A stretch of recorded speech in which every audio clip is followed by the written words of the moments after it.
in the UK. And today, on its official birthday, we're looking at the way the NHS battled one of the biggest challenges in its history, the COVID-19 pandemic, and how one consultant and her twins, born at just 26 weeks, have their lives to thank it for. In early 2020, during the pandemic, Perpetual Uke was working as a rheumatology consultant at Birmingham City Hospital. By the time a national lockdown was declared on the 23rd of March, total cases of COVID-19 had reached over 10,000 in England alone. At that point in time, nobody knows the best way to treat COVID because it is not something we had previously dealt with. By the following week, this number had almost tripled. NHS England declared coronavirus a level 4 state of emergency. We had COVID team that were working tirelessly and also managing people that are at risks, like myself, who was at that point in time 20 weeks pregnant. Pregnancy puts those with COVID at greater risk of becoming seriously ill. But despite being clinically vulnerable, Pep and many other NHS workers continue to work on the front line because they knew they were needed more than ever. There were a lot of people coming in unwell and a lot of people dying. But I have that duty of care to deliver to my patients. A couple of weeks later, Pep started to feel unwell and her husband Matthew had to take her to hospital. And we noticed that she was deteriorating in her conditions. We were really worried. Doctors confirmed she had contracted COVID-19. The decision was made to admit her to critical care. The critical care consultant came to me to tell me, Pep, this is COVID. You will be sedated and intubated. And with my knowledge of medicine, I was looking at being sedated and never coming back. Pep was placed on a ventilator and put into an induced coma. Lynn Nolan and the midwifery team had to carry out her maternity care on the ICU ward, monitoring her closely with daily scans. It was an unprecedented challenge, but their care and compassion never wavered. Walking on to intensive care for that first time was quite tough to see so many sick people. On the 10th of April, the difficult decision was made to deliver the twins via an emergency caesarean. Dr. Nash was the lead consultant overseeing the twins' neonatal care.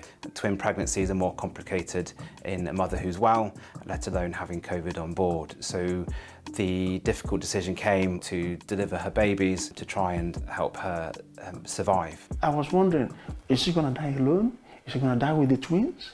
Will the twins be alive and she dies? You know, I can't imagine a future without her. At just 26 weeks gestation, there was a risk to the twins' lives too. Babies who are born premature can face many complications, and that might be problems with baby's lungs, blood pressure. They can have problems with their brain, the heart, and these can be quite serious at times. Each weighing under 2 pounds, less than a bag of sugar, Pascal and Palmer were delivered and quickly transferred to neonatal intensive care and put on ventilators to support their breathing.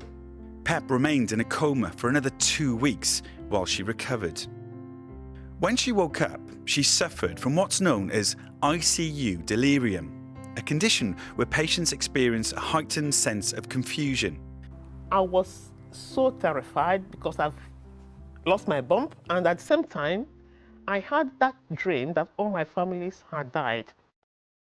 We were trying to put strategies in place which would help her, but obviously because of the way she wasn't computing that at all.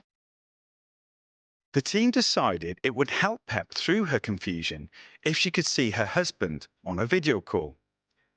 It was the first time he'd heard his wife's voice in 2 weeks. My goodness, I didn't know what to do.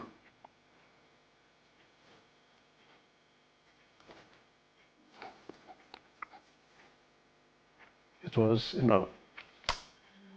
a wonderful moment. It was just like she came back to life from the dead.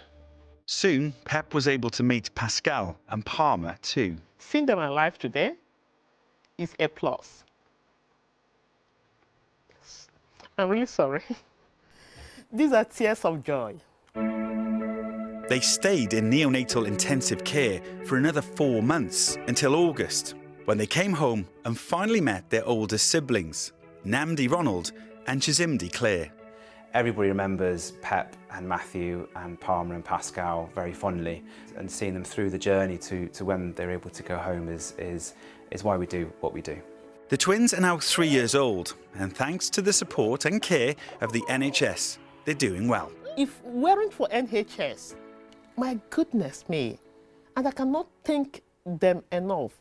Pep still keeps in touch with the team at Birmingham Women's Hospital. Pep, you look incredible. Today, Lynn has come back to visit the family. And what have you got? Are you going to show me what you've got? That's the fruit of your labor. Oh, wow. It's so lovely to see them from what they were to where they are now, and also to see you looking incredible. NHS is a family, and we are going out to make that difference and put smiles on people's faces. And you did it for me.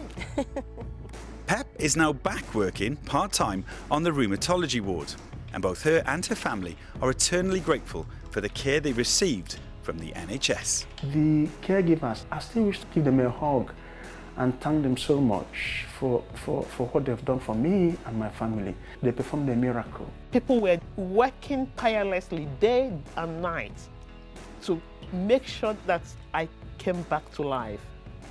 With the help of great God, everyone did their best to bring us to where we are today.